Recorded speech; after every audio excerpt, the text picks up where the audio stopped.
வணக்கம்டாப்ல தேனியிலிருந்து இலை லோலாய் போயலாம் ஏறப்பிள்ளையால இந்த ஒரு நல்ல மனிதர் தப்பிச்சிட்டாரு. உடனே வந்து அதில் கமாண்ட் போட்டிருக்காங்க. என்ன போட்டிருக்காங்கன்னு பார்த்தீங்கன்னா, இவர் முட்டு எப்படி தப்பிச்சாரு, ஏறப்பிள்ளையால இவருக்கு முட்டு எப்படி கதவு திறந்துருந்துச்சு, இவருக்கு ஏறப்பிள்ளையாளுக்கு என்ன சம்மந்தம், கமாண்டை பாருங்க. இவருக்கும் ஏறப்பிள்ளையாளுக்கு என்ன சம்மந்தம், எங்களுக்கு என்னமோ சந்தேகமாயிருக்கு. ஏண்டா, ஒரு வீட்டில் குடியிருக்கீங்க, ஒரு காம்பவுண்டில். அந்த காம்பவுண்டில் நிலநடுக்கம் வந்துருச்சு. உயிரை காப்பாற்றுறதுக்கு போராடுவீங்களா, இல்லை அவன் குடும்பத்தை காப்பாற்றுறதுக்கு தானே நீங்கள் போராடுவீங்க?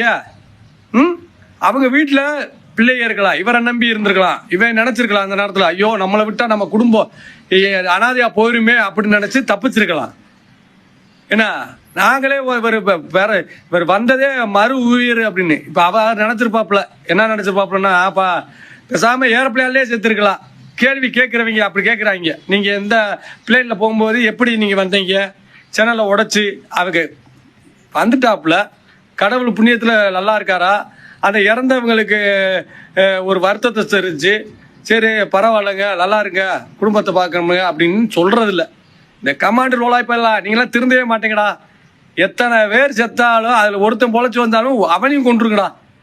ஏன்னா நீங்கள் கமாண்ட் ஓடுறது அப்படித்தாண்டா இருக்கு. மனுஷங்களா என்னன்னு தெரியலடா, பூராமே வந்து நம்மளை சொல்லுவாங்க. இவங்க செய்கிற வேலை ஊரா ஒருத்தர் உயிரோட இருந்தாலும் கொள்வாங்க, செத்தாலும் கொள்வாங்க. உயிரோட வந்தா இப்படி வந்துட்டாரா, இவர் எப்படி வந்தாரு அப்படின்னு கேட்குறியான் கமாண்டில். ஏன்டா இப்படி இருக்கீங்க, திருந்த மாட்டீங்களாடா?